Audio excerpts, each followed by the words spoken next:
Hey, Vegan Freaks, it's the 20th of February, and this is our 28th podcast.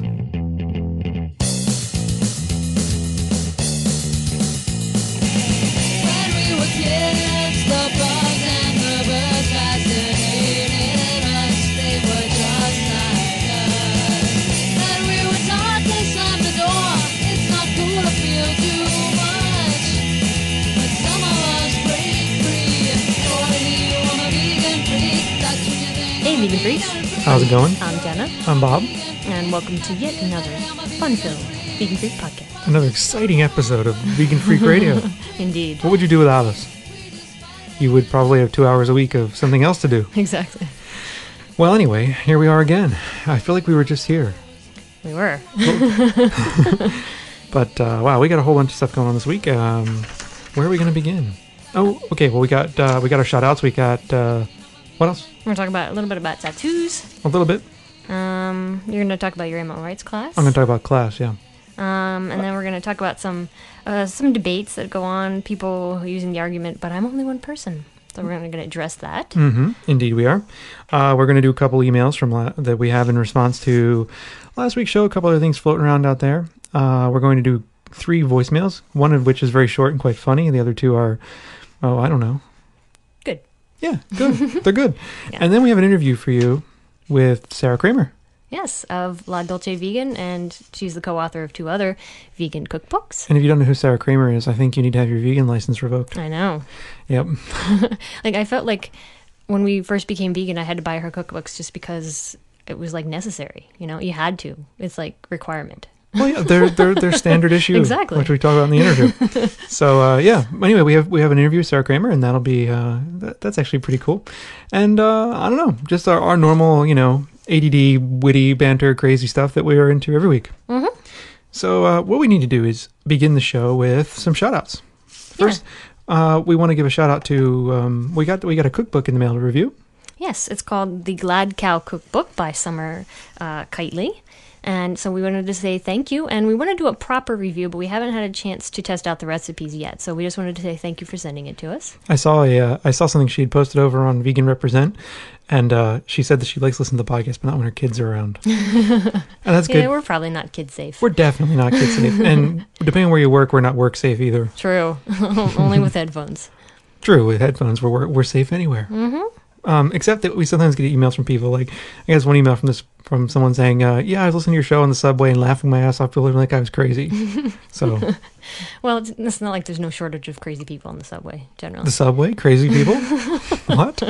So, better laughing than, like, peeing on somebody in the corner. Or masturbating right. In the corner. Exactly. Yeah, really. There's some fucking crazy people on the subway. Indeed. And what subway system have you ever been on where there haven't been crazy people? Never. It's like subway underground crazy people. Yep. So we're going to get to a review of that, a proper review of that cookbook next week. Yeah. Are we not? Yes. We'll try some recipes in the meantime. That's what we want to do is before we actually reviewed it. But I'm not going to try any of the desserts because I've sworn that I'm not going to bake for a while. Yeah, I'm getting fat now. I mean, come on. The holidays have caught up with us. With me, anyway. They're catching up, indeed. I didn't gain much weight, a pound or 2, I think. But certainly, I don't know, winter around here is always bad. It's like beer and, cold. And all you do is drink beer and sit in the cold. Mm-hmm. We used to bowl, too. We used to be on a bowling team. Oh, yeah, we did. The bowling team was pretty cool. We used to go bowl with people like Bobby the Frog and the Matador. Yeah, it was a lot of fun. It was good fun, actually. Sit around and drink a lot of PBR. Which is vegan, by the way. PBR is vegan, indeed. So we'll get to review Glad Cow next week. We need to also thank folks who have donated to us. Tofu Punk donated to us. She donated $26, and she said that she donated $26 because she donated that in memory of her father who has recently passed away, and the $26 was a dollar for every year that she spent with her father. Oh, that's really nice. Yeah, so she's had a rough time lately, and we're hanging in there with her and wishing her the best. Yep. And it's always hard to lose someone in your life, Definitely. So hang in there and, come to the forums for support. We know people gave you lots of music suggestions to cheer you up, so we hope that helped. And come to the chat room and stuff like that, too. And anyway, so thank you for that. We very much appreciate that. And she also told us that her mother, who is 70 or so, really likes the podcast because I curse a lot. Yeah, that's good. It's fucking awesome. So very cool. Whatever it takes, we will reach out to get people there, unless it means, I don't know, playing a lot of Morrissey or something. I actually don't hate Morrissey. This is the thing, is that I like the Smiths, and I have on occasion listened to Morrissey, right? Yes, you got me into listening to it. I know, but one of these days I'll convince you to play Meat is Murder. I lost a lot of respect for Morrissey when I read this interview with him in which he was talking about having cream in his tea. And that pissed me off. And, also, what else pisses me off about Morrissey? He releases albums, and they're like 4 songs from the previous album on the next album. You know what I mean? And there's a Smith song about this. A Smith song about repackaging the same songs onto another album. And this is exactly what he does. And it drives me fucking nuts. Okay. But anyway, before I feel the wrath of all the Morrissey-loving people out there, and I will feel it. I can see it coming. Before I feel the wrath, I just want to say Morrissey is good. I respect his music. I like him somewhat. I like some of his stuff, but I'm starting to lose my interest in it as I get older. Okay. I don't know. Sorry. It's still good rainy day music. Oh, yeah. It's definitely pretty sad. But anyway, thanks to Tofu Punk. We really appreciate it. That's really kind of you. And we need to thank some other donators. We need to thank Mary in Tempe, Arizona, and Jackson, and Emma Kidd, or Ben Conservato, from all the way in France. And we also need to thank Amanda Janney. Yeah, all very generous donators that are helping us with our new equipment fund. Yes. Which is where all the money that you send us goes. Pretty much all of it. Some of it goes to the server, but most of it goes to helping us with our new equipment fund, because we need new equipment so we can cut down the production time on these shows. Yes, and so we don't get burnt out. Yes, because I feel it coming. Not good. No, it's not good. But that's partially a function of the forums, too. Yeah, they are time-consuming, and you just move them. That's why they were time-consuming. Yeah. So anyway, we also, I forgot to thank Tofu Punk yet again, because she sent us a bunch of curry leaves in the mail. Ah, yes. So we've already used some of them. We have indeed. We can't get curry leaves here. We can get a lot here, but we can't get curry leaves. Definitely not. So we live in, like, middle of nowhere, ass crack New York State. We're like, when I show people where we live on a map, they're like, where? When you say you live in upstate New York, and they're like, oh, upstate Buffalo? You live in Buffalo? No, I don't live in Buffalo. We're really far from Buffalo. We are quite far from Buffalo. It would take a long time to get to Buffalo if we drove through the U.S. Yeah. If we drove through Canada, it would take less. So long. Yeah. Yeah, but anyway, we're not close to Buffalo. Right, so we wanted to thank all of them. We got a couple subscribers this week, so thank you to those folks. And one of the folks donated as a subscriber. He said that his subscription was going to more Satan voice on the show. So I know some of you wrote and said, and it's a little too much with the Satan stuff. Don't do it too often. It can get really old really fast. But I have to say very quickly, just one thing. Thanks, Josh. Thanks for the subscription, man. Here's your Satan. There you go. So a little bit of Satan for you, all right? Okay. Sorry. Okay. Excellent. I know you don't want to do that because it hurts your ears. No, it's not so bad, really. Oh, okay. Right. So anyway, thank you. We do, and in terms of subscriptions, we're not quite at a level we were hoping to be at. So we hope that if you are out there and listen to the show and thinking someone else will subscribe and cover the bill and all that other stuff, we're hoping that maybe you can pony up a couple bucks and help us out here. You really sound like NPR. I'm trying to. I really am trying to. It's like, you think that it's just going to pay for itself? Okay. No more begging. Okay. Oh, one other thing, though, we forgot to mention. In order to help raise more money for the equipment fund, we're doing banner ads on the podcast page. And for $12 a month, you can get a 728 by, forget the exact dimensions. It's a standard 728 by whatever the height is banner.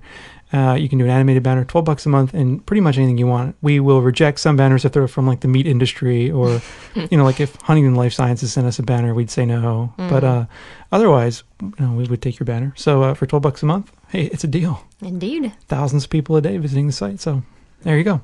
Let's move on to something more substantive. Fuck this, stuff. Okay. Huh? So. Lately, I've been thinking about tattoos.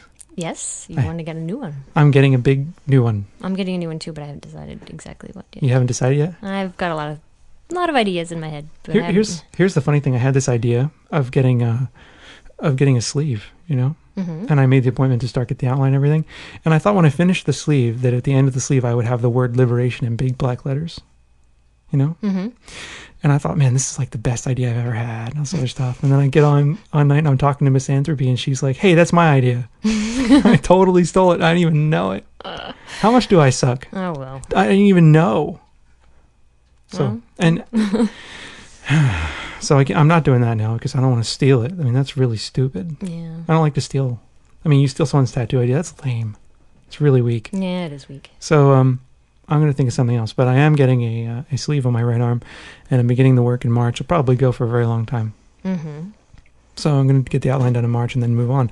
But the reason I bring this up is because there was an article on Body Modification Easy that Miss Anthropy forwarded me that's about vegan body modification, people with vegan tattoos, and we'll post a link to it in the show notes. Okay. But it's a nice article because it talks about the reasons people get tattooed and, for vegan or animal liberation reasons. Nice. And I'm wondering, if those of you out there, do you have animal liberation, vegan themed tattoos?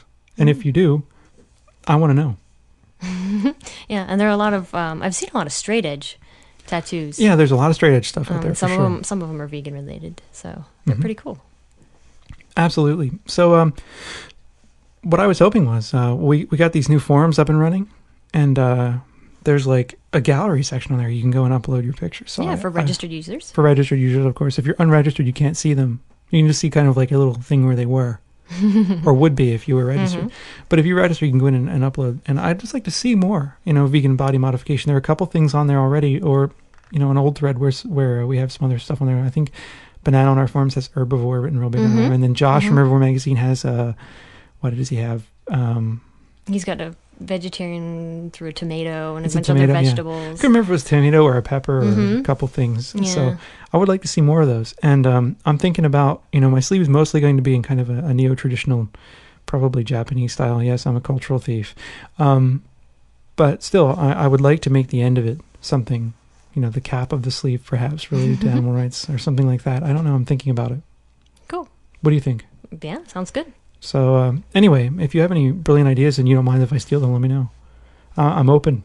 I'm very open to the idea, and I'm really psyched about going to get a tattoo. Actually, also I'm really it's kind of cool to see other people's body mods. It is definitely Various kinds of piercings and tattoos and things like that. So always, yeah. it's fun. And as far as communities go, veganism tends to be fairly. There tends to be some modification going on. Definitely.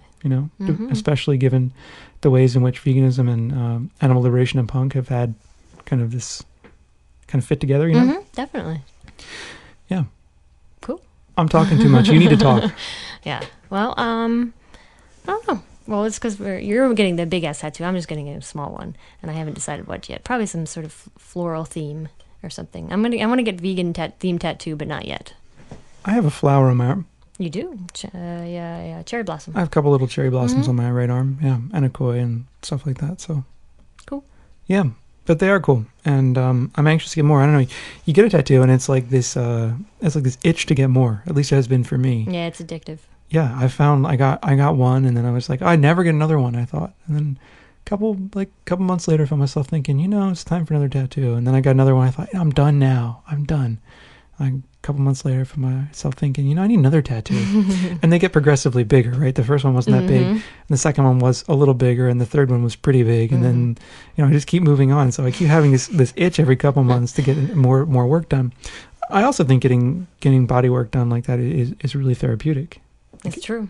It kind of helps break through your daily existence and, I don't know, change your relationship with your body in really interesting ways. It does. And it's helpful to really mark either changing points in your life or important times in your life. I think that's really cool. For sure.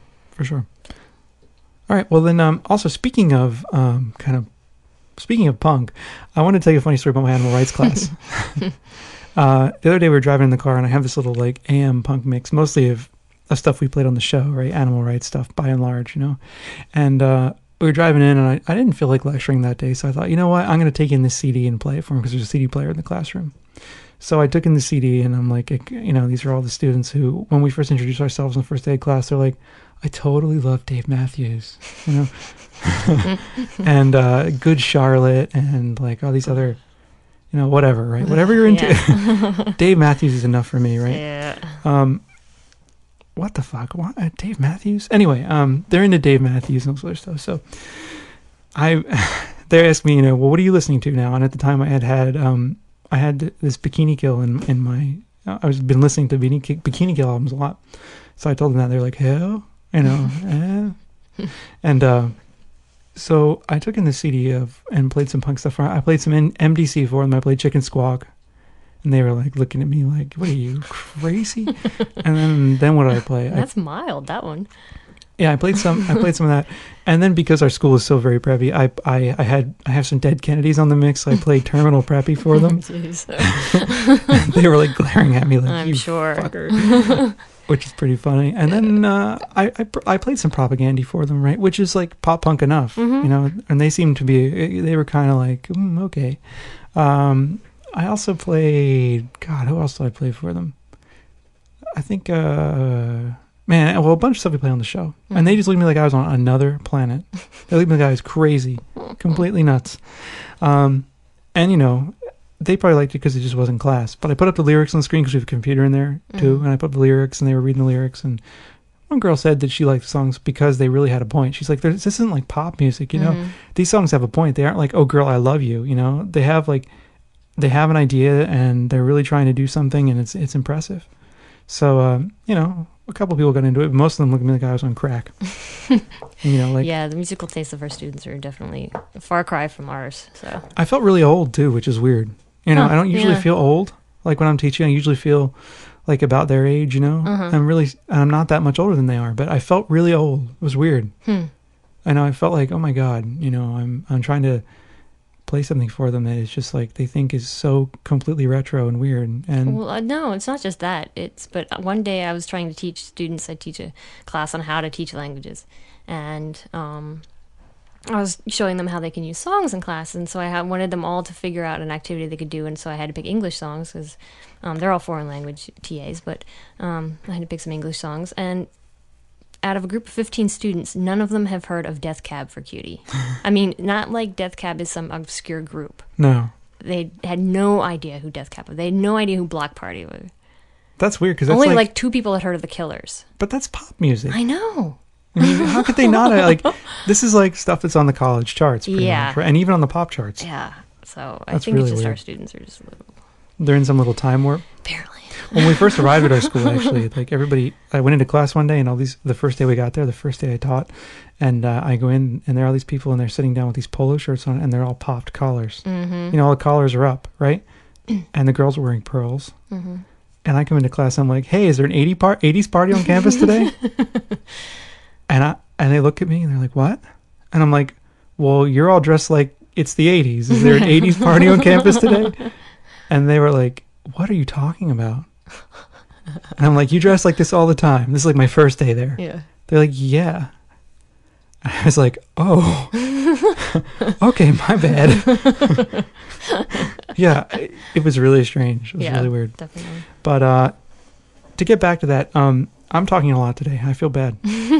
I'll talk more later. All right. Well, this is your class. It's not my class. Well, yeah. The other thing is with this animal rights class, one of the things I hear a lot when we talk about animal issues of animal exploitation is like, well, I'm only one person. What could I possibly do, right? If I decide tomorrow that I'm going to be a vegan, what does that do for the world? This came up in class the other day. And it came up in another class I teach on the global economy, which is I teach about third world issues and how the third world is being systematically exploited by the first world. And one student said, well, look, even if I decide, personally that this is wrong, even if I change my own life, how can that have any distinction? And my answer to both is kind of the same, which is like, we're not going to end racism during my lifetime. We're not going to end sexism during my lifetime. We're not going to end homophobia during my lifetime. But can you live these things in your day-to-day life and still feel like the kind of person that you want to be, Mm-hmm. Like, you have to live your own life as a reflection of your own ethics, or you're not being true to yourself, That's a good point. And that's exactly what my point is like, okay, maybe you won't, maybe you alone will not bring down animal agriculture. Maybe you alone will not bring down racism. Maybe you alone will not bring down the exploitation of the third world by the first world.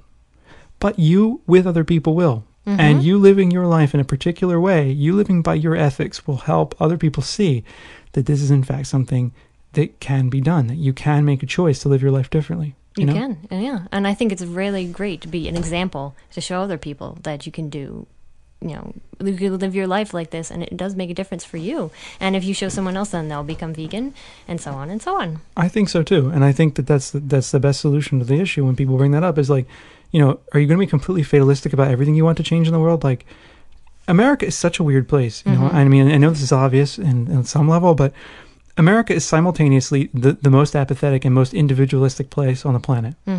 Because simultaneously I will hear these two things. Anybody in America can do anything they want. This is the American dream. I mean, anybody can become president, right? If you're rich and white. And a male. Otherwise, yeah, anybody can become president, right? Anybody can become president. Anybody can do anything they want. It's a great country of individualism. If you work hard enough, you will rise to the top and become the next great millionaire of the century. But at the same time, there's this defeatist whole thing going on all the time. People are like, well, it's only me. I'm only an individual. So which is it? Are you the greatest individual on the fucking face of the earth who can do whatever they want? Or are you the individual who can do nothing? Which is it? Make up your mind. Yeah. Which are you, America? Are you the apathetic piece of crap that can't do anything? Or are you like the greatest country on earth that can overtake whatever it wants? It's like I hear simultaneously both of these things from students all the time.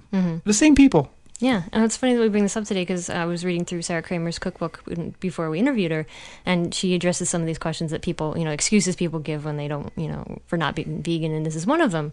And her response was, well, where we spend our money can really matter.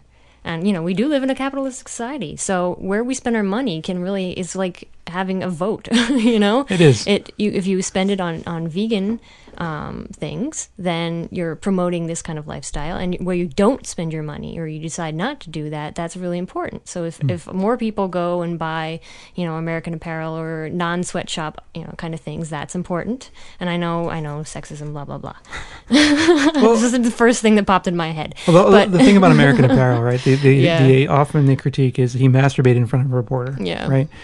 The reporter asked him to masturbate in front of her. I looked into this because I was really curious about printing some of their T-shirts. The reporter asked him to masturbate in front of her. Now, to me, if there are two grown people sitting together and one grown person says to the other grown person, will you please masturbate in front of me? And the other grown person says, well, hell yeah, and pulls it out and starts beating it. You get what you ask for. You can't cry sexism when you ask somebody, hey, will you beat your meat? And they beat it. That's not sexism. That's a consensual act. Okay, off my soapbox.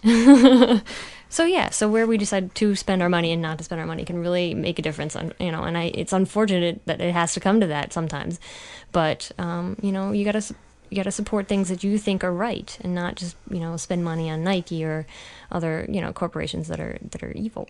Yeah, I think it's true. I mean, we have to spend money to live, right? Right.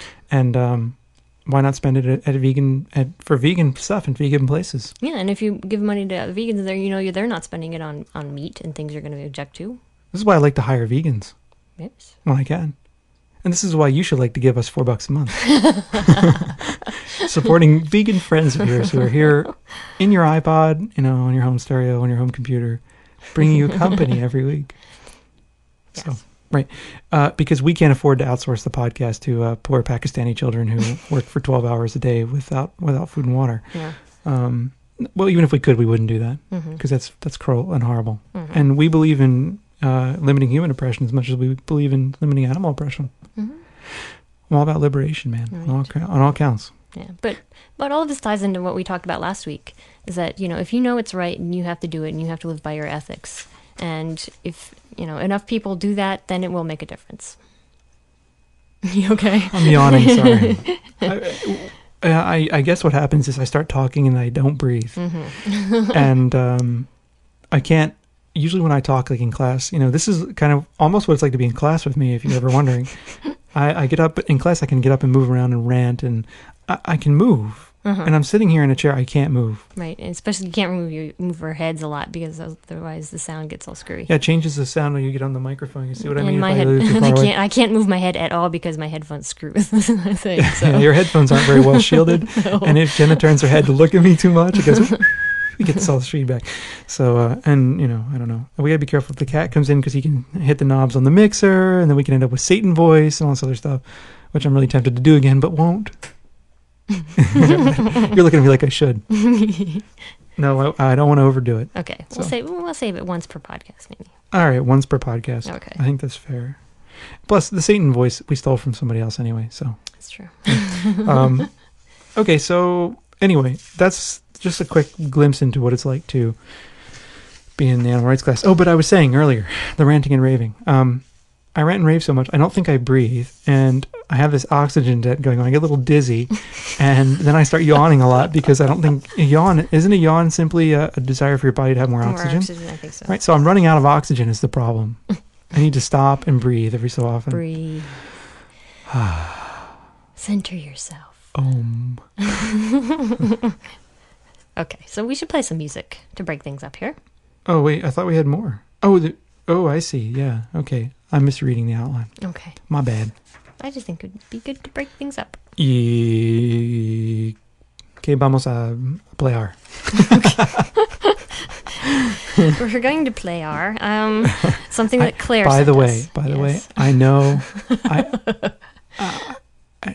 Spanish speakers, please. I speak Spanish. Don't send me the email. I know that is not the verb. Please.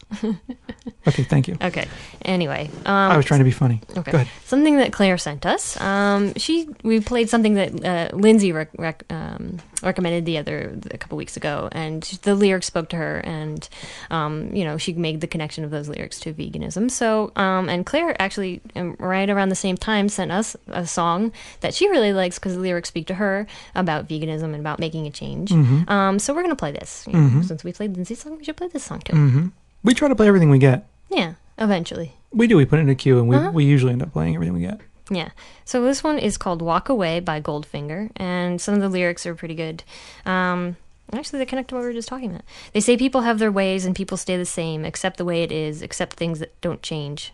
Some people make it worse, some people don't want to listen. In the end, it all works out. In the end, they learn their lesson. It goes on. What if I do nothing? What if I just turn my back on you? If I say nothing, what if I just walk away from you? And that goes on and on. So there you go. Yeah, so. Very cool. Yeah. Well, so we'll play that. Yeah, I think Claire told me this is one of her little vegan anthems. So, excellent. Yep. And, some of you are probably going to object to the style of the song, but we need a diversity of musical tastes on the show. We do, and some of them you will probably like it. Some of you will probably like it, actually. But to all the hardcore fans out there, we got more coming. We got some hardcore later on in the show, or at least something, a little punky or whatever.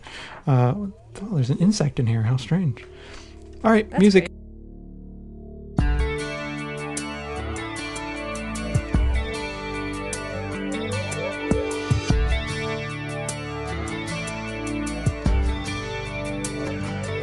They say people have their ways and people stay the same. Accept the way it is, accept that things don't change. Some people make it worse, some people don't want to listen. In the end it all works out, in the end they learn their lesson.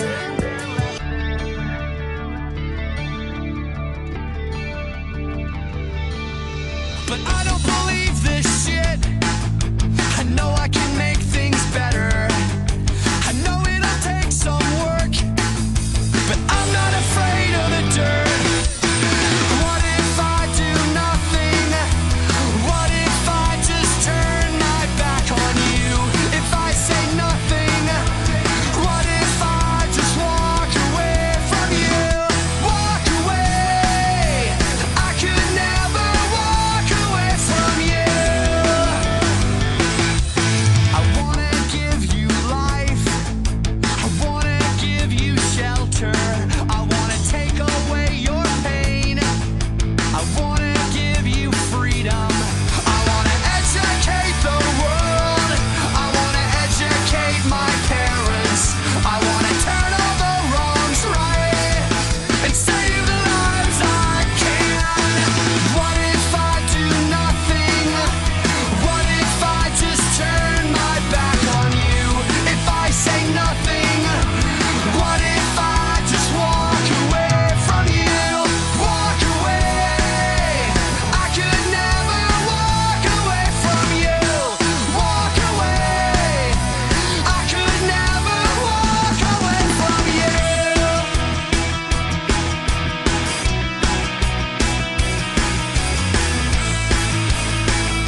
say people have their ways, and people stay the same, except the way it is.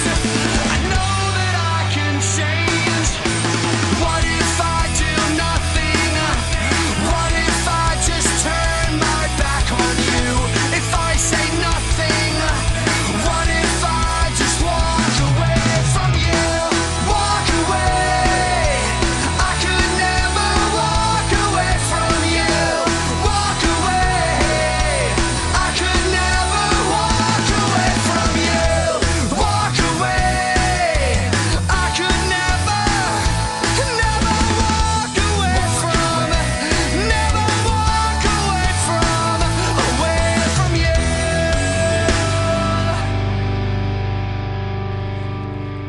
We back? We're back. Okay. We're back. Sorry. Look, I'm like, you pressed the button. Oh my God, I I'm not pressed the ready. button. Sorry, I didn't mean to do that. That's okay. While the song was playing, I was saying to Jenna that I should have sung some of the lyrics in the Satan voice coming out of the song. That would have been kind of funny, but We did just say one right before we left, once per show. I know, but I really want to do it again. I'm such a child. Okay, enough. Okay.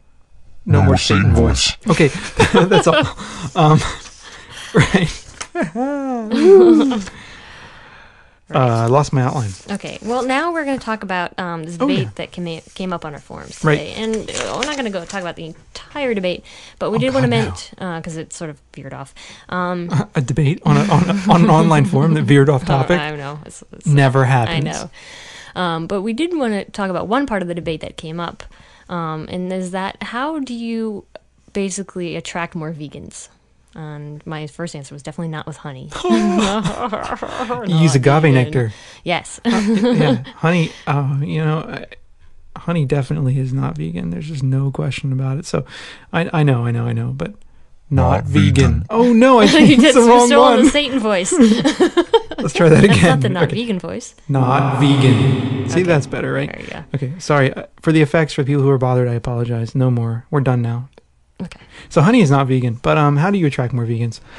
Yeah. And basically, I mean, there are a lot of people out there who would probably be vegan under certain circumstances, like knowing if they knew the right information, if they could see how being a vegan really was, if they could really understand the lifestyle and what it means to be vegan.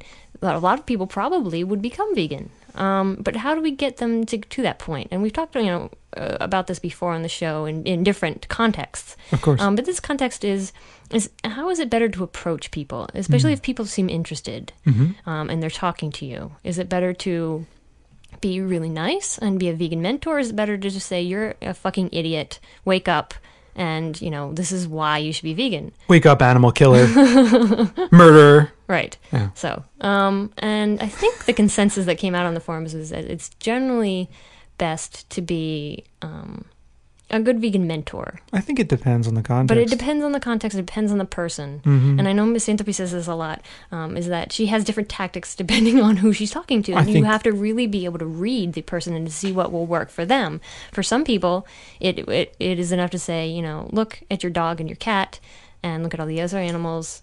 They're emotional, they have feelings, and that can help them make the connection. For some people, it is more about being logical, making a really logical argument. For some people, they have to see what being a vegan can be like. It's true. I mean, for me, that's what it took. It was actually knowing a vegan and sort of having our own little vegan mentor and seeing. And he wasn't at all mean to us. He really patiently answered our questions. And he was really patient. He was really, and we had some stupid questions. Because I was a douchebag. Yeah, we were like, no, I can't do that. All the and we had all the typical excuses as to why we couldn't do it until we realized, oh my God, I have to do this. And it just finally clicked. And so that helped me seeing that another person could actually live like this. And oh my God, well, this is what you do. Oh, okay. And it made so much sense. I think it did too. To have that experience, of meeting someone who was really patient and really willing to just kind of like deal with it. I think you have to play it differently depending on the audience, right? I mean, I think depending on the person, there are different approaches that'll work really well. Some people will work better than others. I found last year when I taught my animal rights class, I went in kind of guns blazing. And I think that was so much less effective in terms of getting people to think about the arguments. Or I don't know, I think that they sense that I was coming on a little too strong. I was being a evangelical, and I think that put a lot of people off, and I think it got them not to think as deeply about what we were doing as they would have thought about it had I come in a little more gently. This year I began the class almost like I didn't really care. Not like I didn't care, you know what I mean? Like, because I do care a lot, but that like, well, okay, that's your opinion. And I let people go, and I'm a little more patient this year.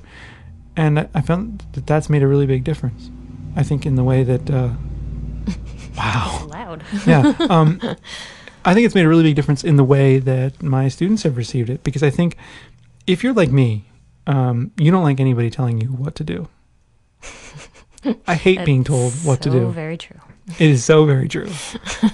I hate it. I hate being told. I just hate it. I can't deal with it. And I haven't been able to as long as I can remember. I mean, I've always been kind of resistant to authority. So in a lot of ways, I think some people approach it from that perspective, like telling people what to do, or kind of this moral high ground and stuff. And what? Respect my authority. Sorry, I had to do it. No, it's all good.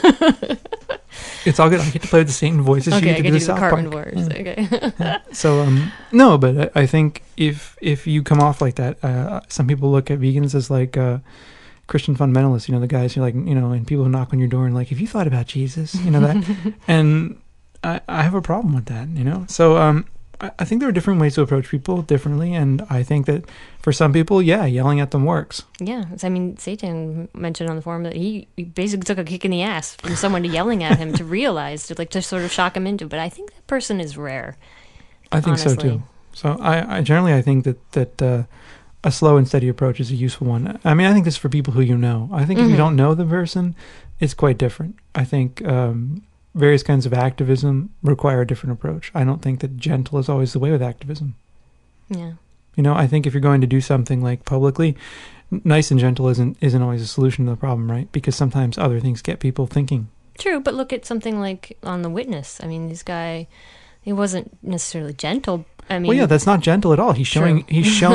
Well, this is kind of my point, though. Is like Okay. there's a gentle approach to activism where you might hand out a pamphlet, but then his approach is somewhat less gentle. He takes a van out with video cameras in it and footage of animals being skinned, and electrocuted and killed, and that's not gentle. yeah, true. So you know what I mean? That's true. But So, yeah, go ahead. it's to me.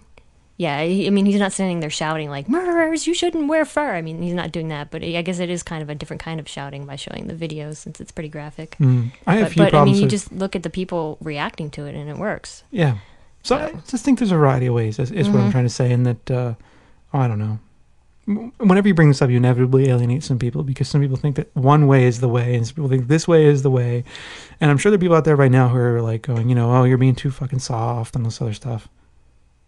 But I mean, that's what worked for us, is someone being soft with us, really, and not being like, oh, well, it's okay, but somebody who challenges, but gently. But I think on the other side, though, what we need to do also is that you can challenge people, and that challenge doesn't have to be all weak either. You can challenge someone really strong, really forcefully. Yeah, but not do it like your total fucking idiot way. But you challenge their views. You might want to think about this. Indeed.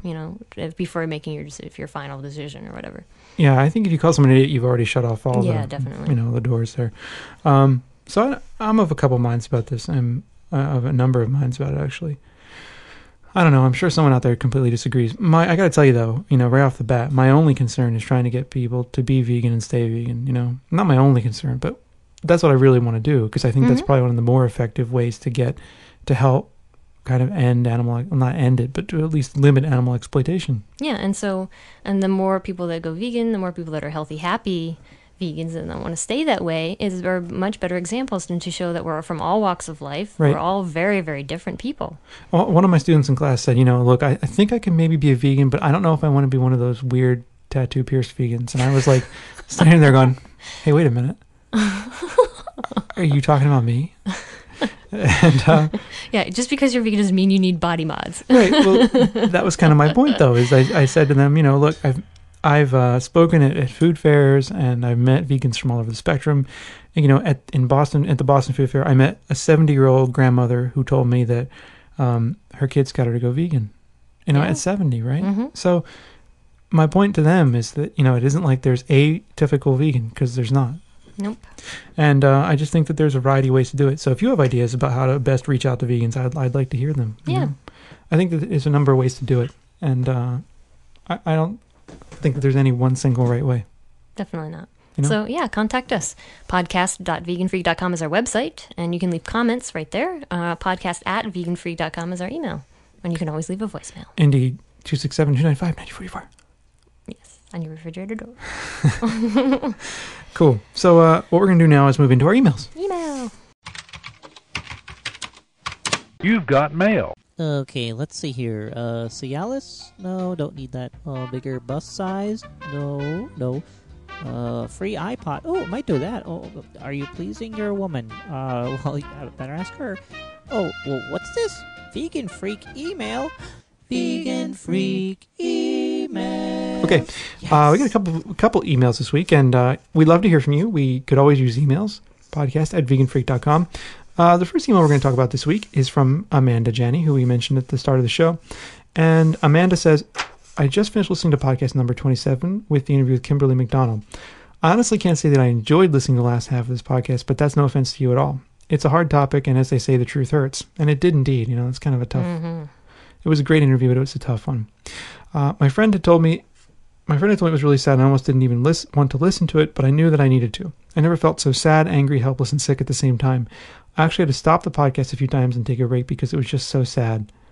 I want to thank you both for making your audience aware of this issue, and I want to applaud Kimberly for her work. And Kimberly does indeed do some amazing work. She does, and we all need to thank her greatly. Absolutely. It's tough work to do, and I know it takes a toll on her and on the people that do it. So huge props to them. Anyway, I don't know how she does it. I really don't. There are so many animal activists out there that we don't even know about. I can't read anymore. I'm sorry. There are so many animal activists out there that we don't even know about doing this stuff every day, and I'm so thankful for them. Sad that they have to be out there doing it, but still thankful for it. So I was wondering if you would address more ways that a regular person can help in some upcoming podcasts on your site. I know it's a huge request, but I figure if anyone can do it, Bob and Jenna can. So Amanda goes on to say she plans on visiting Kimberly's site. And but there's just so much out there, and it's really difficult to kind of get a handle on it. And she says, thanks for tackling this difficult subject. And she says that her cats are less than thrilled, though, because she's been giving them extra lots of hugs. I think that's a reaction a lot of people have had. Indeed. But in terms of individuals getting involved, I mean, there are a million ways, right? You can do a podcast, or do a website. You can... try to let your friends know about the stuff. Yeah, you can write letters to the editor. Mm-hmm. You can write your congressperson.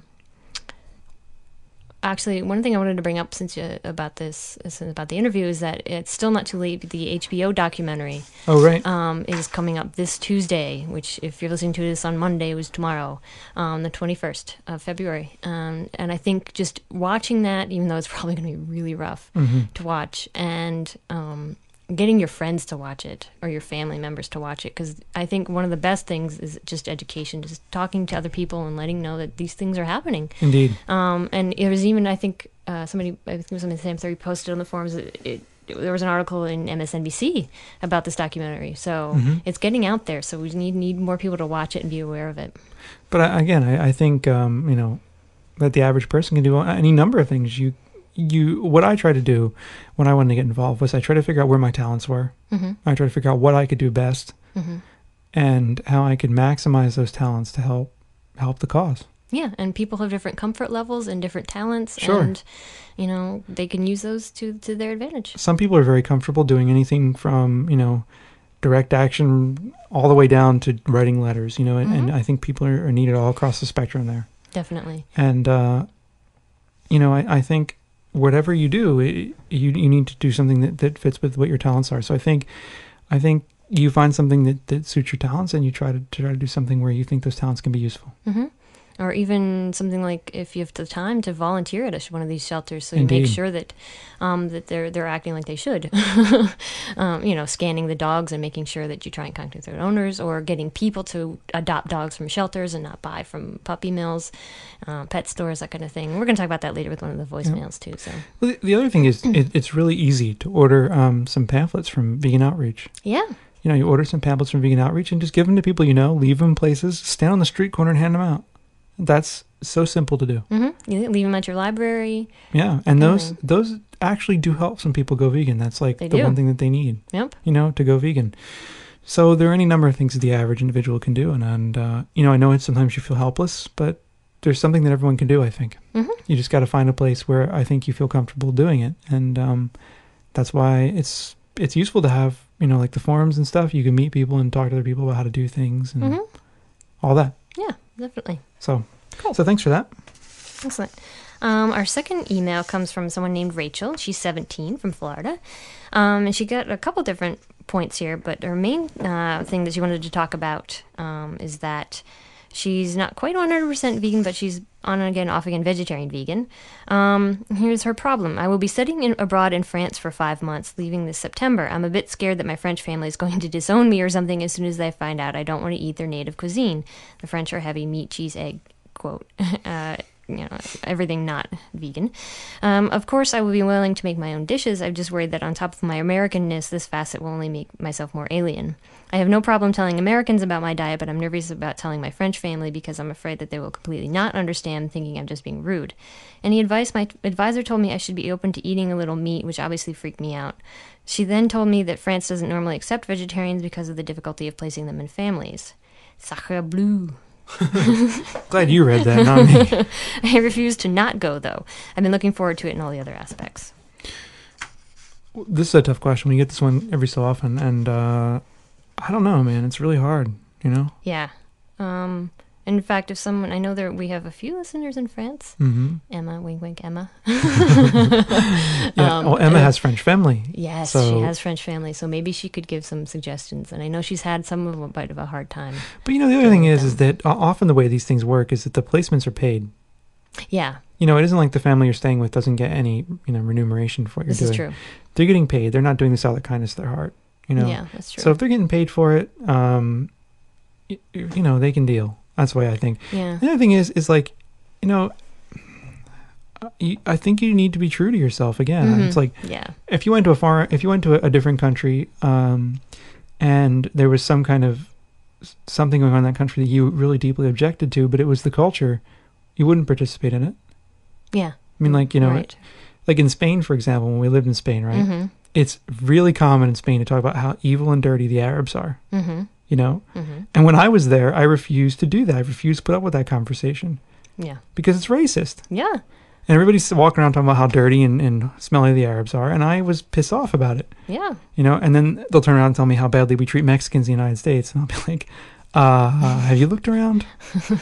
Yeah, or the fact that, it's a common touristy thing to go see a bullfight. And I refused. I wasn't going to go do that just because, I mean, I don't want to make life hard for you in France, but on the other hand, you have to live true to your own principles. And I think it's important that you let them know in advance, the family you're going. Yeah. You let the program know in advance that you have these restrictions.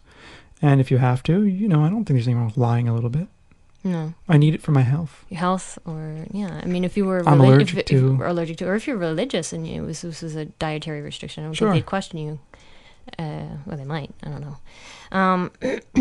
I mean, I remember when we lived in Guatemala for like a month. We stayed with a family. It wasn't that hard. And we told her we were vegetarian, and she didn't make us any meat. So it was really easy. Yeah, she was like, okay, whatever. But in Guatemala, it's different though, because there's beans and rice. And there's a lot of the cuisine is already vegetarian. In Guatemala, you tell them, oh yeah, I'm a vegetarian. And they're like, oh, you eat like a poor person. And, everything's fine. Right. So, we eat a lot of beans and rice and eggs. And corn.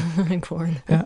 So, that's easier. But I think in France, I would encourage you to be clear up front with the program advisors. I would encourage you to let them know where you're at, let them know it's a serious thing for you. And, I think they'll probably try to find you a family or a placement where you'll be comfortable. Mm-hmm. Yep. So I don't think it's completely unheard of. So, no, not at all. I think it's possible, and I would encourage you not to eat a little. I mean, that's like, if you eat a little, this is the thing. Mm-hmm. If you go to their house in France, and you're staying with them, and you go, I'm a vegan, and then they feed you a little bit, and you eat a little bit, they're going to know immediately that they can feed you a little bit, and they're going to keep trying to pry that door open. Mm-hmm. I think it's just going to create more problems for you. You end up eating all this meat, dairy, eggs, and cheese, that you may not want to eat. This is true. And I think maybe do a little bit of research before you go and maybe suggest a dish or two that would, France, I know they have beautiful vegetables there. Indeed, they do. The produce in Spain when we lived there was gorgeous. It was kick-ass. And you can do such wonderful things with it, and maybe suggest a dish and then have them just not put the meat in it or the butter or the cheese or whatever. So yeah, I think there's a way around it. So that would be my advice. Yes. Okay, one more email, and then we'll call it into the email segment. We have this one saying, this is in response to what we talked about a couple weeks ago when we were at a party. Do you care to describe the party? The soup party? Yes, it was my department party that we were talking about. Yes. So this email is in response to that. This one is from someone named Christine in Dallas, Texas. Mm-hmm. And Christine says, first, no vegan soups at the party. Those bastards. Your advice to always check on vegan food offerings before going to an event makes sense, but some situations require... Whoops, drop the letter here. Itchy nose. We're so professional. Yeah. I can't read. This is my problem. I get too... The problem is that I read really fast, and so I read ahead, and then I'm used to not reading out loud. So, anyway...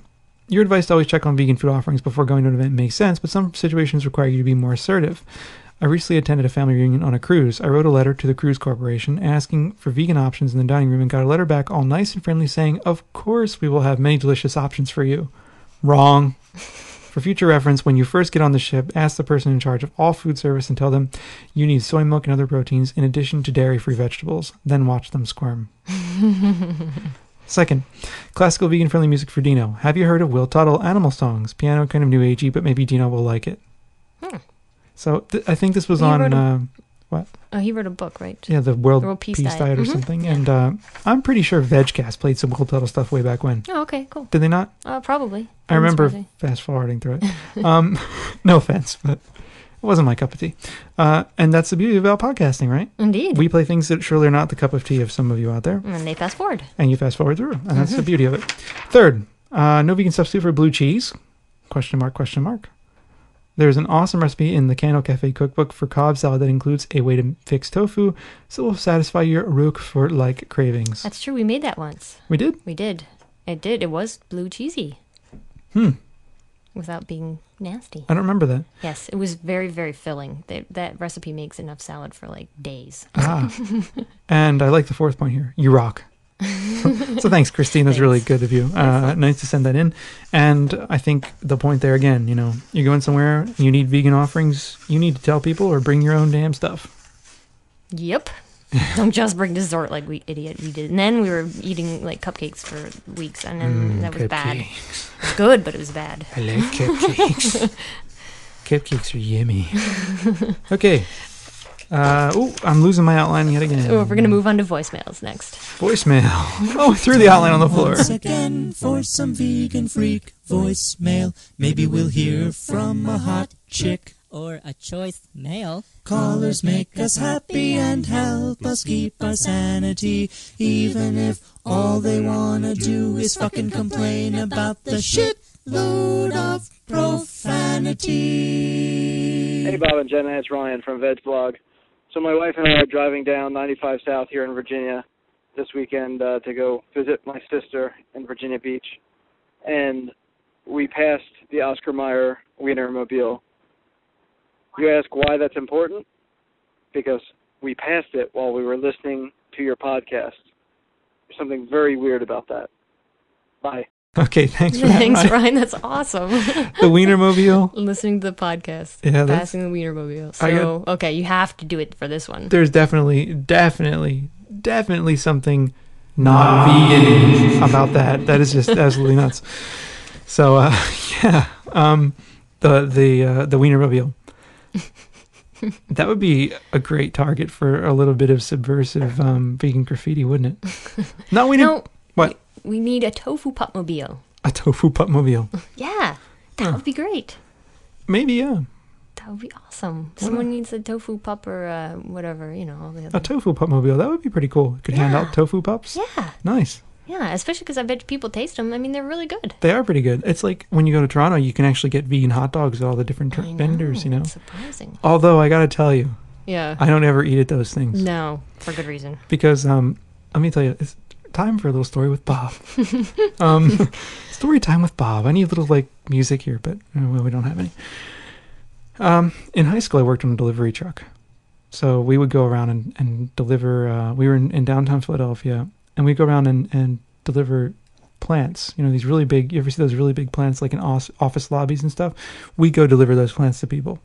And the office truck was kind of high up the ground, and we're in the truck, and I'm in the middle between these two ex-convicts, because, you know, who else is going to work on a plant delivery truck, right?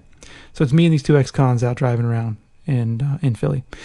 So we're driving, and the one guy goes, yo, check it out. So he grabs me, and he says, you got to see this. So I go over, and I look, and we're up above this hot dog cart, and there's a woman sitting on there, her pants down, taking a shit in a bucket.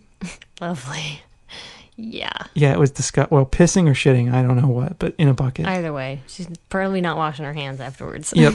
Either way, not washing her hands in one of those hot dog carts.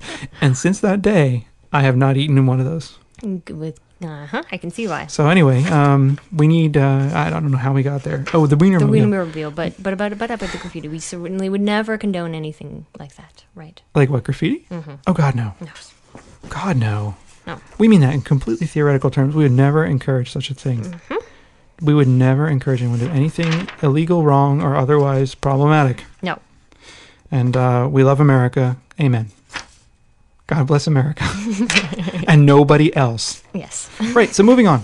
Hey, Bob and Jenna, it's Tofu Punk Jenna. I don't know, I had a really cool moment today. It's like a moment of zen. I did my food shopping at the co-op today, and as I was paying with my wallet, which I've had for about 6 months, which is a not vegan leather wallet, the cashier remarked to me that the wallet was really cool. And it just so happens that I bought a hemp wallet last night from Vegan Essentials, so I said to her, hey, you know what? I don't need this fucking wallet anymore. So when I see you next week, I'll give it to you. And I didn't, tell her why or anything like that. I was in a rush to get my stuff together, and I just said, I'll give it to you. And she was so happy and thrilled that I was going to give her this not vegan leather wallet. It just made me feel really good. I'm getting rid of the wallet, but somebody else is going to use it. So that is your moment of zen for the week. Take care. Bye. Cool. Yeah, that was an awesome moment. That was such perfect timing that this person liked your wallet and you were getting rid of it, and what a great way to give it away. That's the best thing to do because, I think I still have a couple remaining things, not many, but a few things I can't afford to replace just yet, and they feel morbid to me. I have a really hard time wearing them. Yeah, me too. And I'm going to get rid of them soon, like this summer. Yes. So, actually, maybe I'll just do it now. It's ridiculous. We need a good weekend just closet cleaning. Yeah, that's really what it comes down to. Mm-hmm. Part of it's just laziness because I don't wear it anymore. I don't, So, yeah. It's still it's in part of the humongo pile that is in my closet in my office. So we still have some vegan things, but that's a great way, non-vegan things, but that's a great way to get rid of the non-vegan stuff. Yes, that's great. And what an awesome moment. Definitely. And if you never have such a lucky moment, there's somebody admiring your goods that you can just give them to them. Thrift stores are a way to go. Just donate your items. Excuse me. Excuse you? Is that what you said? Yeah. All right, I'll squeeze you. So, great. So, what else? Next one? Next. Oh? Next. Yeah. Next. Yeah. Hey, this is Frippy. This is just a comment that just kind of occurred to me randomly while I was out and about. And I was thinking back about pit bulls and how officials mostly have come to see pit bulls as widespread, aggressive across the board because of they just happen to be that breed of pit bulls. So I was out riding today, and I saw this bumper sticker on a truck that said, "A Ridgeback a day keeps the lions away." Ridgeback a day keeps the lions away. And it occurred to me that the bumper sticker was referring to Rhodesian Ridgebacks, a breed of dog that were bred originally for keeping lions away.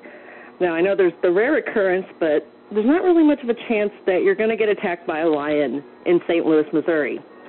So there's not really much point in getting Ridgeback for the sake of keeping the lions away. So it just made me think that, a lot of people were, a lot of dogs were bred, for specific purposes because they used to be used to help hunt or help fish or pull a sled, and nowadays a lot of us are disconnected from that. We go to the grocery store. We don't need to have a dachshund to run down a rabbit hole for us, which is good for the rabbits. But at the same time, I was just thinking, nowadays we don't even think about why we buy, like when people buy dogs from breeders and they want this specific breed, it's mostly aesthetics. Like, I need to have that kind of dog because I think that one's the cutest. And that kind of leads to a problem because I just had a friend recently who she takes a strong stance against buying cats from pet stores, which I agree with. And one of her friends commented on the discussion with, well, you know, I have to buy a dog from a breeder because you need a certain temperament. And it's just crap. And you know it's crap. It boggles my mind when people buy these breeds of dogs. You know, they buy a Siberian Husky and they live in the South. Or they buy a Chihuahua and they live in Minneapolis. Or they have a teeny tiny studio apartment and they buy a dog that was bred to be active. So, you know, but I'm a big proponent of adopting a dog from a shelter. And, hey, I've said it many times to the point where my boyfriend gets annoyed every time I say it. But there's something to be said for hybrid vigor. So that's my PSA, that most of the time, you know, you don't need a specific breed of dog. And temperament varies from dog to dog depending on the humans who raised it and the dog itself. So, and I don't know why I'm saying this, but just something that ticked off. And, you know, maybe think of the pit bulls, many of whom are being maligned. So, maligned pit bulls and lions in St. Louis. It all fits together. Thank you. Bye. All right, so thanks for that, Fripp. Yeah. I don't know. I got to disagree with the whole Ridgeback thing. You never know. There could be lions loose in St. Louis. Yeah, so you better watch out. You better get your Rhodesian Ridgeback to protect yourself. That's right. That's right. That's just crazy. It is crazy indeed. I don't get why people want, you know, big dogs in small places and things like that. And it's such a torture for the dog. I mean, we have a Labrador Retriever, and it is so obvious that he needs exercise. He needs room. If we don't take him for long walks, he goes crazy, and he starts running around the house and you know, ripping things to shreds. Mm-hmm. And I know he does it because he's got all this energy to burn. He's got energy to burn, no question. Luckily, we live in a place where we can take him for long walks in the woods and, you know, wear him out. But, you know, I know people who have dogs like that in the city. It's just not right. It's really not. And it's crazy because our dog, you know, long ago, you were talking about how they're bred for things. Long ago, he was bred for hunting and for, you know, pulling nets out of the water, and we certainly don't use him for that. No, not at all. But, I mean, the other thing is, if you want a dog of a particular breed, we were talking about this earlier. You had mentioned rescues. Yeah, you go to a rescue. If you really, really, really, for some other reason, want a certain breed, you go to a rescue, or you go to a shelter, and you'll probably find a full breed puppy. And there are plenty of mutts out there that need lots of love. That's true too. So yeah, Frippy, your public service announcement at the end of your voicemail was spot on. Indeed, definitely so important to remember, especially when you're talking about the Class B dealers earlier. Mm-hmm. You know, one way to prevent this from happening is not have dogs at the shelters. That's right. That's right. And there are millions of dogs and cats and other animals in shelters. Yeah. Sad situation. Yeah, and you're so right. Also, is that, you know, you can have a lab that's, you know, supposedly a really friendly dog, and that's supposedly one of their breed characteristics, and ours is, but you know, that's because we spent a lot of time with him as a puppy and helped him, train him, and the one, you know, but they can flip out if they're not raised under the right circumstances. It so depends on the human that's raising them. Mm-hmm. And in fact, in that Pitbull article that we read back a couple weeks back, the woman who had the face transplant in France, I don't know if everybody's heard of that. She had like part of her face transplanted from someone else. It was because her face was mauled in a dog attack, and the dog that did it was a lab. Yep. And so it just goes to show it's all about, I mean, breeds can have certain characters. It's all about how they're brought up too. Indeed. And I think it has a lot to do with, most to do with that actually. Yeah. With socialization and actually, you know, that kind of stuff. Mm-hmm. So, all right, let's move on to our next segment here. Well, first, before we do that, we have some music for you. Yes. I don't have the title. It's Evolution, isn't it? Evolution is the name of the song by Subhumans. And the information on the album is album EPLP. It's EPLP. Let me see.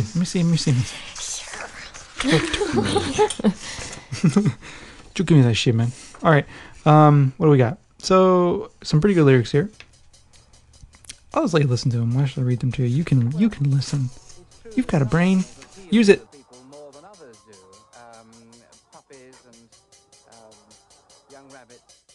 And the gardener's a little white rabbit. I remember I told you a clean little rabbit. You wash your hair to keep it clean. You get to wonder what Moses green. I can't find the silent animal.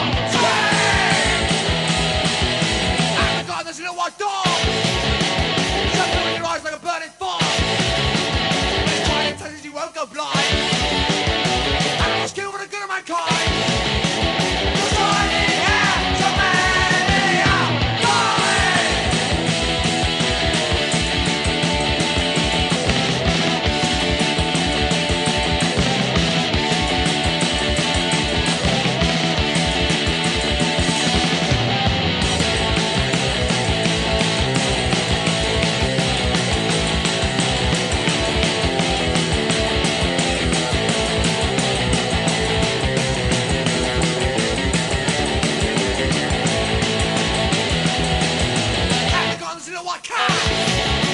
No place because you smoke the fun. When they find the cure, you choke. When the cancer died of smoke, they say the animals go for the road.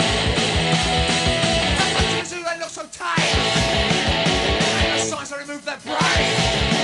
You think the man involved in this beat? You know, 70's down from the trees. The animals who run like the bushmeat. I tell you it's there. Okay, so that was Evolution by Subhumans, and now what we have for you. Oh, we need to say that was another music part. The That's music another was another a demo. Mhm. Yep. Not Dino, Demo. Demo. Demo. M-O. New NYC Punk, I think he is on our forums or something like that. Cool. Well, that's another one from Demo. So thanks for that. Thank you. Got that a couple weeks ago and just getting into play it now. Now we have for you, though, is an interview Yes.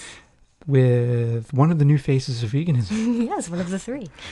Or should I say four? Because Four. I guess We're not a Siamese unit. twins, for No. fuck's sake. I mean, yeah, this was Sarah Kramer, and, well, does she even need an introduction, really? Probably not. If you haven't heard about Sarah Kramer, then I don't know where you're living. Yeah, for real. When we were in Toronto, and she mentions this earlier, we were at the Toronto Food Fair speaking, and she was there as well. It was kind of funny. We did a signing, and like 3 people came up because no one knew who we were. Yeah. And So thank you, Veggie Chick. yeah, Nikki. Thank Nikki you. came, and my mom came. Yeah. Thanks, Mom.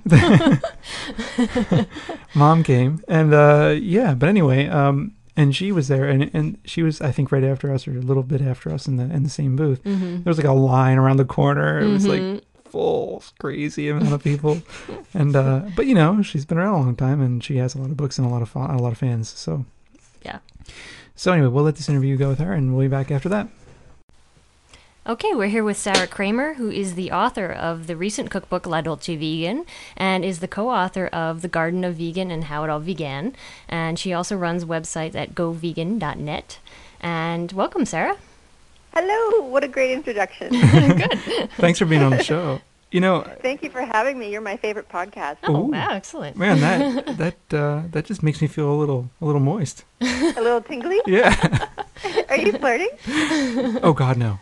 I feel really stupid, you know, because for a long time I had a really hard time with the title of your first book. Oh no. Yeah, some people do. I felt really daft because I was walking around for a long time going, "How it all vegan? How it all vegan?" I know. I know some people do, and they're like, I don't get it. And I'm like, how it all began? It's a play on words, and then they feel silly. Yeah, you see Jenna explain it to me, and then I felt really dumb. Yeah, no, don't worry, you're not the only one. Well, cool. That makes me feel better. But so maybe we could just begin. I was reading through your books again this morning, just in preparation for this, and it was interesting to read about in the beginning of your books how you kind of came to veganism and stuff, and your history of vegetarianism and things like that. Would you care to talk about that for a little? Well, it's been a real journey. I mean, you know, a slow progression. You know, my husband, for example, remembers the exact day and time that he went vegan. He went vegan the day his dad had a heart attack, and the doctor said to them that, you know, you can reverse heart disease because there's a lot of heart disease in his family. The doctor said you can reverse heart disease with a plant-based diet, and so he has a real moment when he went vegan. And for me, it was just sort of a smooth transition. Like I don't have a day or like I didn't have a day when a light bulb went off or anything. I was raised vegetarian by my mom and had never eaten meat ever until high school when I went on a camping trip, and my friend Shauna and I got stuck in the wilderness, and the only thing we had to eat was a stick of pepperoni.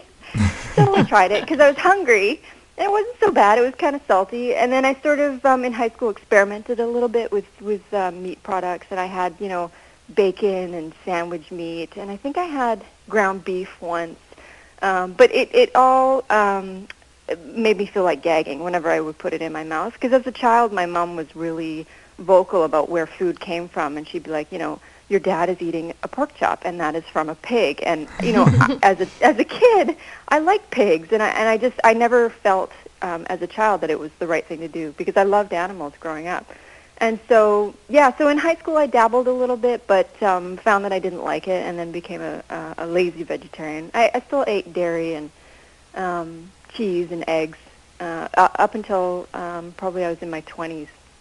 And then I saw a movie called The Animals Film. I think that's what it's called. Have you heard of it? No, I don't know it. Anyway, it's a really graphic movie showing, really horrible images of slaughterhouses. And I guess a light bulb went off for me then, and I was like, wow, like I'm vegetarian for a reason, but I'm still consuming eggs and cheese and stuff. And so I went hardcore vegan for a little while, and then became sick with a mysterious illness where I was just completely exhausted and, excuse me, was bedridden for about 3 months and wasted away to about 80 pounds, 83 pounds actually. It was sort of, it was really scary. I stepped on the scale and I was like, oh, I think I'm dying.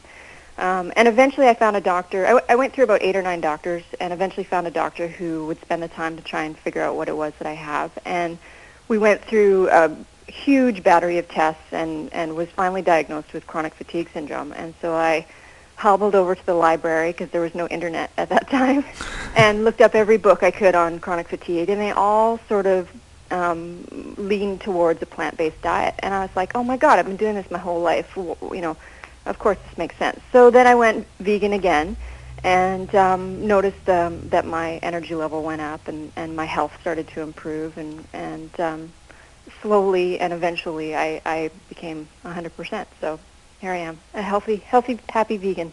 Oh. Excellent. That's me in a nutshell. Yeah, I like how you talk in your most recent cookbook at the beginning about how people always give excuses as to why they can't be vegan, and all your responses to that. I think it's really, and one of them is being, you're not taking care of yourself as being a junk food vegan, and it's just not going to work.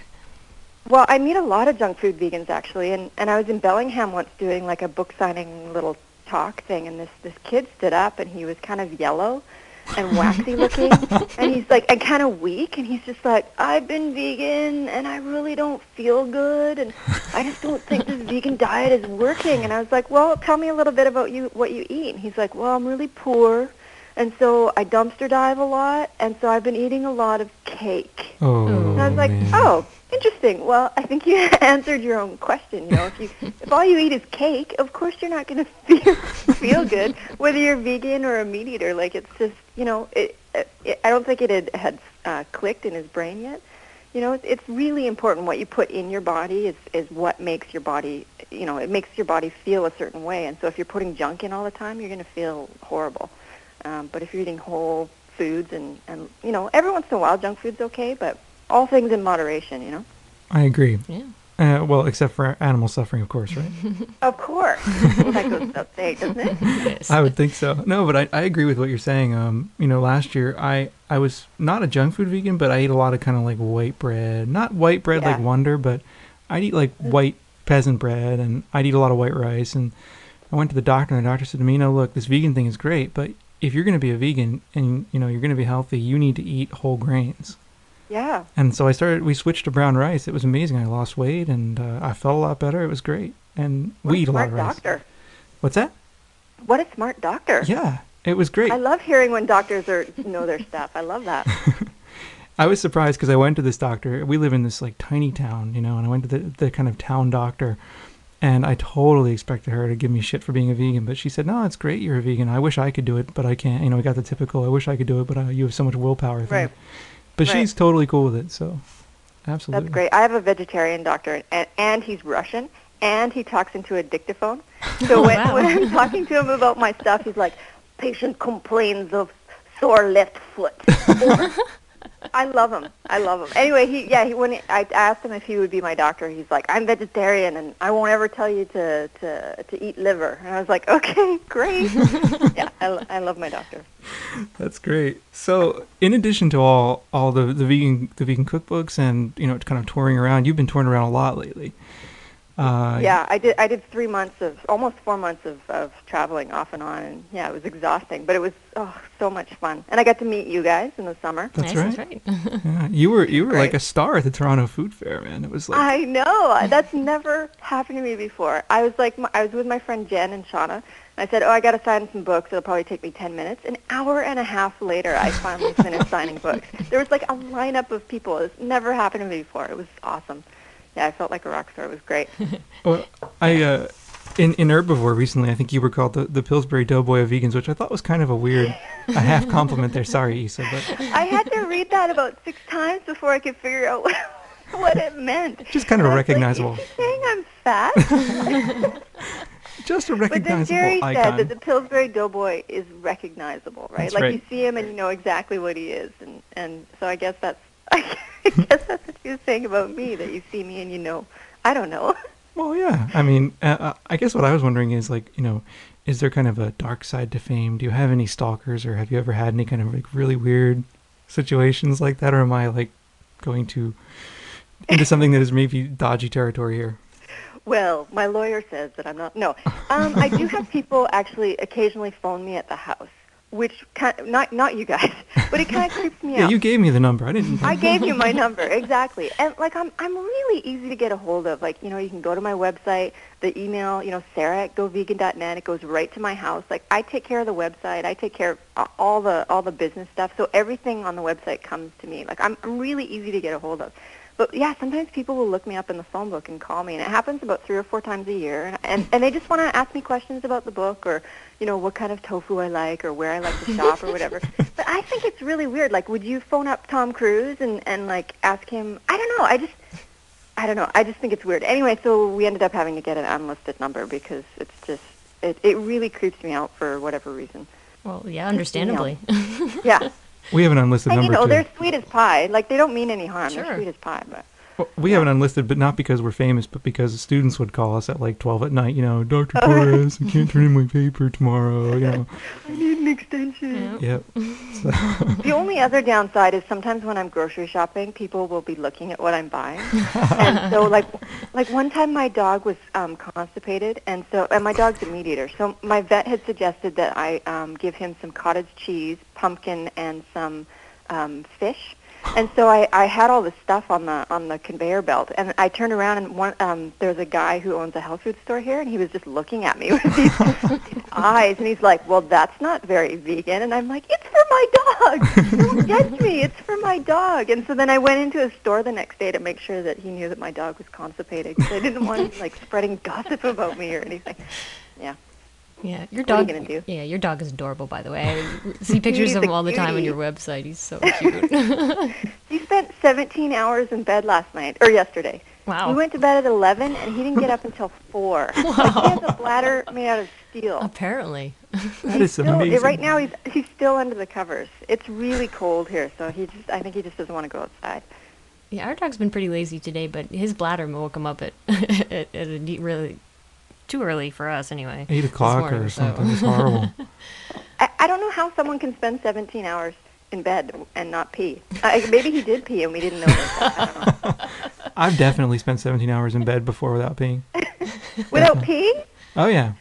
Definitely. When I was Wow. a teenager, for sure. Oh, well, yeah, you had more stamina back then. True. Now I'm old. I have to go a lot. Oh, my God, me too. My bladder is not my friend. Yeah. I mean, that's what, you know, I'm starting to feel like my dad all of a sudden. I know, exactly. My, yeah, I agree. Well, let's not go there. So people make fun of us as it is. So you're also, in addition to the books and stuff, right? There's a tattoo shop in the picture, correct? Yes, my husband and I own a tattoo shop called Tattoo Zoo, and my husband's a tattoo artist, and it was his. He worked there for a number of years, and the owner was selling. She wanted to open a bed and breakfast, and she asked us if we wanted to buy it, and he's like, "Please, can we buy it?" So yeah, we pulled together all our entire life savings and bought the Tattoo Zoo, and we've owned it for about 3 years now, and yeah, it's going really well. It's kind of weird being a boss and having employees, but it's a lot of fun, and it's been a really great learning experience. And you know, like writing books, I'm sure you know, I don't make a lot of money doing it. It's a labor of love. I make a little money, obviously, but not enough to live on. And so having the shop is a great second income for us. There is like no money in vegan book writing, man. Well, it's just the book industry is so crazy. You know, like I'm the last person on the totem pole to get paid. Like, you know, the big, huge corporation, you know, booksellers, they eventually pay my distributor, who eventually pays my publisher, who eventually pays me. So yeah, it takes a while for any money to sort of roll in. We can't depend on the money, that's for sure. Yeah. When it comes, we're like, ooh, bonus money. You know, it's exciting. Exactly. And wow, that's cool. I wish I lived closer because I'd come in for a tattoo. Oh, anytime. We'll give you excellent. the vegan discount. A special little handshake or something. Yeah, Excellent. I'll teach it to you later. One of the things that I thought was cool about I think it was your most recent cookbook. You have some recipes in there from folks who are on your forums and stuff, right? Yeah, I have such a great fan base, and they're constantly sending me recipes, and so they very generously let me put their recipes in the book. So yeah, there's a lot of we had some reader entries in Garden of Vegan, but La Dolce Vegan there's a ton, and a ton from my friend Wolfie, who lives down in Florida. She sent me like 50 or more recipes, man. and I was like, what are you doing? Write your own book. And she has a really bad back and can't spend a lot of time on the computer, so she just gave me her recipes, and I thought, oh, okay, I'll make them, and they can't all be good. I'll put in a couple. I'll put in 5 or 6, and they're all killer. So I put in almost all of the recipes that she gave me, and they're just, each and every one is just so good, and she's so good at desserts that, I had a bit of a sugar overload. My heart, every day when I'd make one of her recipes, my heart would be like, sugar. But it was good, yeah. Excellent. Well, one of my favorite things about your cookbooks is, besides the recipes, are the information that you put at the beginning. That and I think I really appreciate, and a lot of your readers probably appreciate, all the time that you spend and just sort of telling stories. And we really feel like we get to know you through your cookbooks, which I think is cool. And that you have a lot of different things throughout that you don't find in other cookbooks, like the whole section on microwave recipes for college students, and 50 things to do with baking soda and everything. So I like that kind of stuff. Where did you get the ideas to include all that stuff in? Well, my goal with the books has always been to just make things easier for everybody, because I'd been vegan for a while, and I didn't have a really hard time with it. But I had a lot of vegan friends who found it really difficult. And so I was just like, well, why don't you do this? You know, like I'm a know-it-all, so I like to tell people what to do. And so I'm like, why don't you do this? Why don't you do that? Oh, you can, do this. Oh, you can do that. And with my chronic fatigue, I had been really sensitive to chemicals, so I couldn't use a lot of cleaners for my house because smells and stuff really get to me. So, I just remember my mom cleaning the bathtub with baking soda, and I was like, oh, my God, you can do so many things with baking soda. And so I started writing down all the things you can do with baking soda. And salt, too. Like salt is a really great scrubber for, like I use salt to scrub my sink, and then, your sink isn't toxic when you rinse it out. You can wash your dishes. It doesn't matter if there's some salt in there, Sure. So, so with How It All Began, it was like a little zine that Tanya and I did and printed and bound ourselves in the living room. And when we were writing it, we had one friend of ours in mind, this guy Jake, who was vegan, but he was kind of a sickly vegan, like he didn't know how to take care of himself. And so every time we were writing a recipe or trying to think of what to do next, we were like, well, can Jake make this? Because if Jake can make this, anybody can make this. That's great. And so, and then it turned into this huge empire. So. Wow, I kind of have a related question. Jenna mentioned the microwave recipes, and I'm teaching a class right now on animal rights at the university, and one of the extra credit assignments is students can go vegan for a week.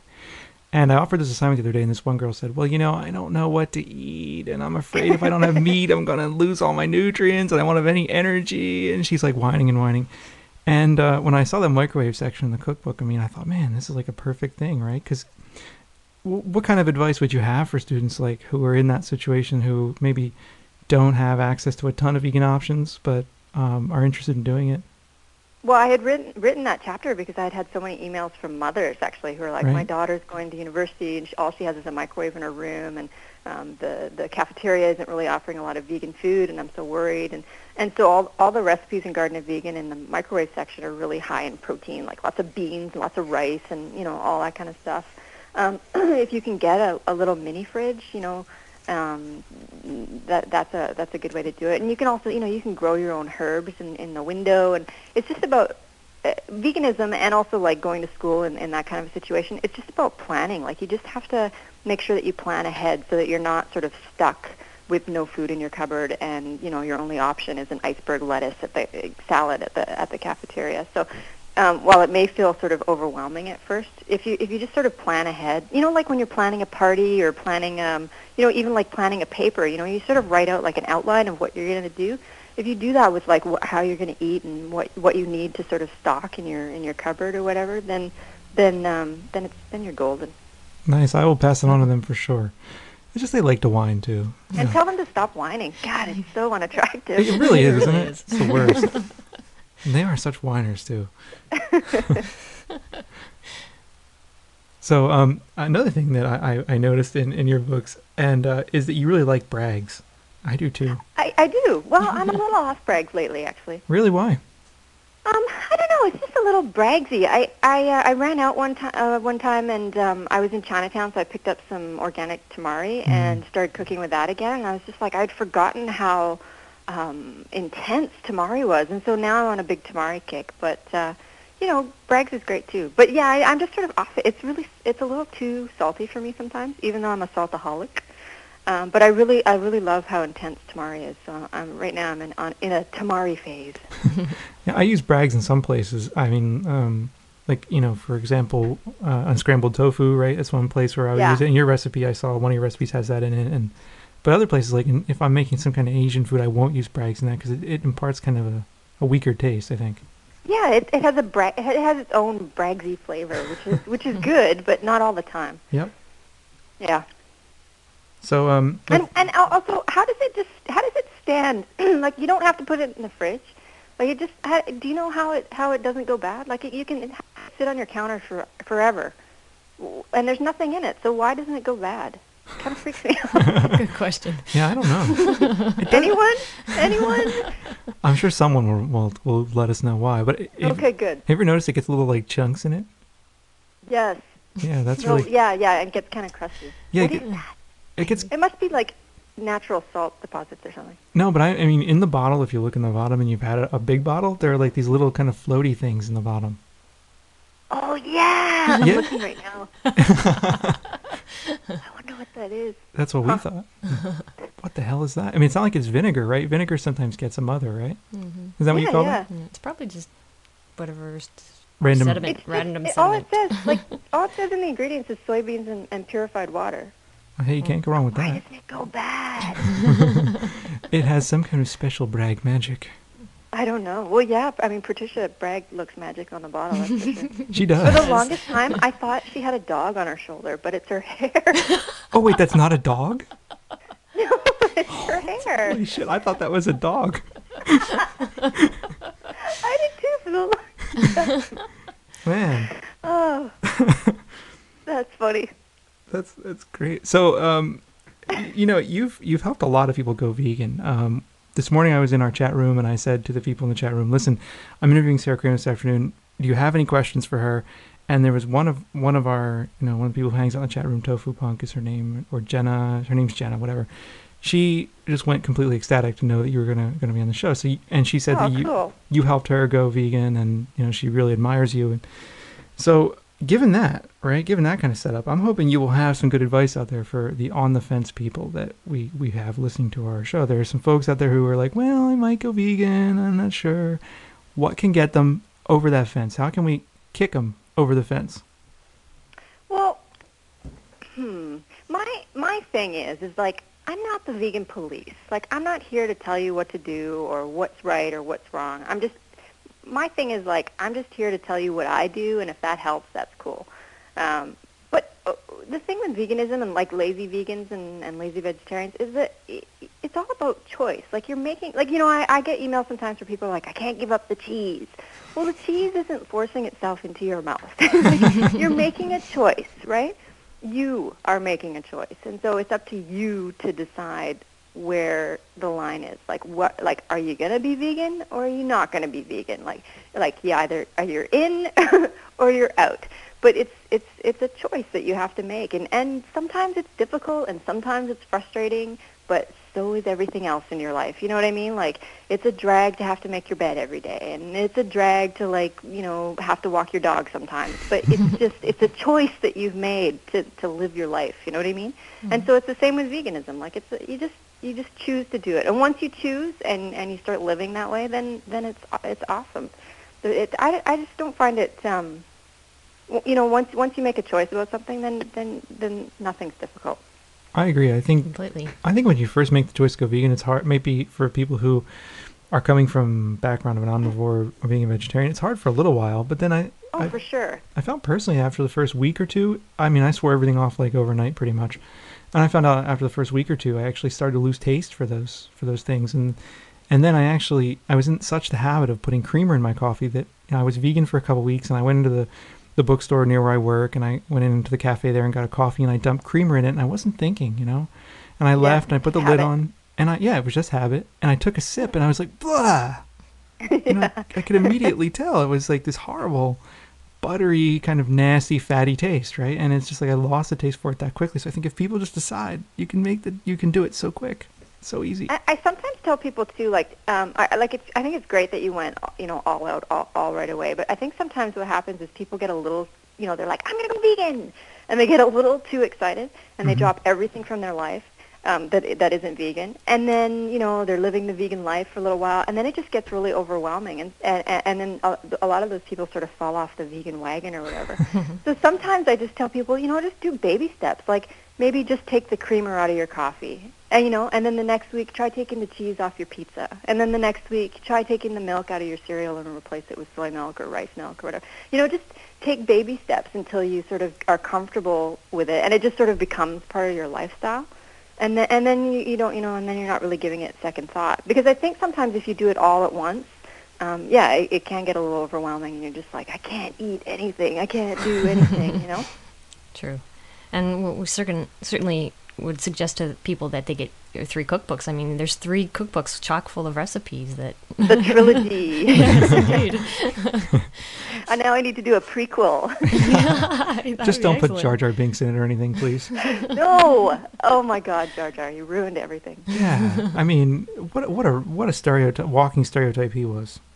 I almost left the movie. I said, I looked at Jerry, I'm like, I'm going to leave. Like, I can't handle this character. I almost walked out, and he's like, you can't leave me here. So I actually spent the rest of the movie watching this little 8-year-old kid who was in front of me, because he was really enjoying the movie. And so watching him enjoy the movie made the movie enjoyable for me. But that Jar Jar man, I just wanted to kill him. Yeah, me too. So you listen to any good music lately? Anything that our friends out there should know about? Well, there's a wonderful Canadian band called Metric, and they just put out a new album. I can't remember what the new album's called, but you can go to their website. I think it's like ilovemetric.com, and they're one of my favorite bands. I can't get them off my stereo. I love them. And what kind of music are they? I don't know. There's a keyboard in there. I'm not very good at describing music style. It's all good. Yeah. She has a pretty voice. It's, you can dance to it. It's kind of punky. I don't know. Nice. Cool. Yeah, they're great. And I think they have MP3s to listen to on their website, too. So. Well, as soon as we're done, I'm going to go listen to a few. Sweet. And of course, the Go-Go's. The Go-Go's, yes. Yeah. There isn't a day that goes by that I don't listen to the Go-Go's. You know, I think I was watching some episodes of The Surreal Life last time I was around cable TV. And wasn't the chick from the Go-Go's on there? Do you know that? Jane Weedland. Yeah. My homegirl. I love Jane Weedland. Nice. Oh, I love her. She was pretty cool on there. She's awesome. Yeah, she's. I've met her a couple times, and she's a really sweet lady. Yeah, I particularly watched the episode where they had to brand a calf. I don't know if you saw the show, and she refused to do it. I thought that was excellent. So. Yeah, she's awesome. So any other anything else you want to tell anybody out there? I mean, you know, any final things you want to get out, talk about? Well, I like long walks on the beach. What's your sign? I'm a Cancer. Oh, me too. Are you? When's your birthday? July 2nd. Oh, I'm June 27th. Oh. I'm going to be 38 this year. Wow. Yeah. Which I'm kind of excited about, because I like even numbers better than odd, and 37 has been really difficult. Like, I can't even say it sometimes. People ask me how old I am. I'm like, 38. No, 37. Like, I just can't. When I'm an odd number, I just can't say it for some reason. I always forget how old I am. I'm really never sure. Yeah, I went to the hospital once, too, because I had cut my chin on a teeter-totter long story. But anyway, I needed stitches, and they're like, so what happened? And I'm like, oh, I fell on a teeter-totter, so they wrote it down as a sports injury. But she's like, how old are you? And I'm like, I'm 26, 27, 28, 36. I'm 36. Like, it was really weird. Yeah, I never know how old I am. Apparently Josh at Irvor doesn't either, so. Oh, Josh. I love Josh. He's great. So let's see. If people want to get updates on you, where can they get all kinds of info? And I know you have forums and all that stuff. Where can people go? Well, if you go to govegan.net, there's a news section that sort of that I update about once a month, just saying, you know, where I'm going to be or what, you know, any sort of book signings or that kind of stuff.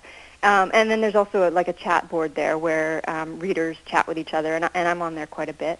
And I also have a blog that you can get to through govegan.net, and I update that almost once a day, just about my goings-on. It started out as my book tour diary, and people liked it so much they wanted me to keep writing it. So I write about what I do every day, like today I walked on the beach. It's not very exciting, but people seem to like it. And I also give away stuff on the blog as well. Sometimes companies send me products, and so I give away the products online, which is exciting. But you have to log in every day to find out what I'm giving away. So. Oh, tricky. Yeah. Very cool. Well, thank you so much for being on the show. And wow, you can find the 3 cookbooks pretty much anywhere. I mean, these are like standard issue vegan cookbooks, right? I mean, I think we even found them in standard issue. They come with your boots and your fatigues. As soon as you learn the handshake, right, you get the cookbooks. Yeah.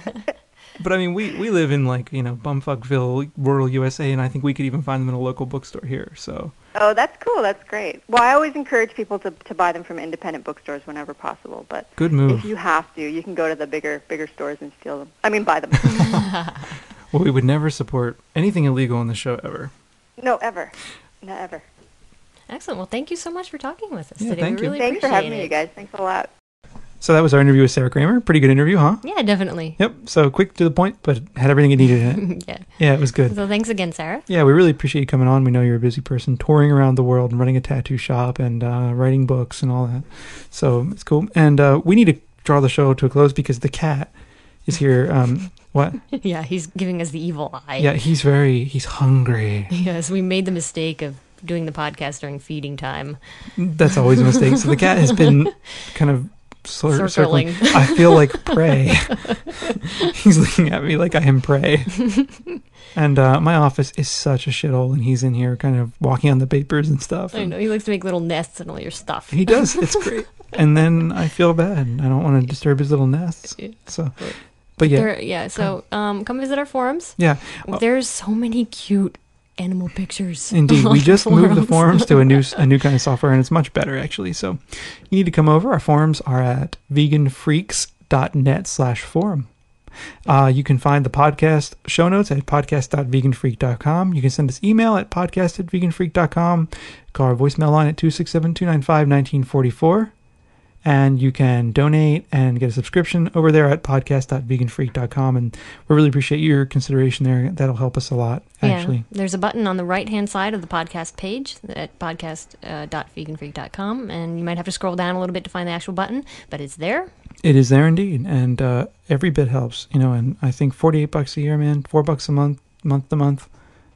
Come on, we're not worth $4 a month to you. Sure we are. Sure we are. We hope we are. I know. Damn. Oh, well, anyway. So that's about it for this week. We much appreciate your tuning in or clicking over or whatever the hell you do to a podcast. You don't tune to a podcast. No, you click. You click?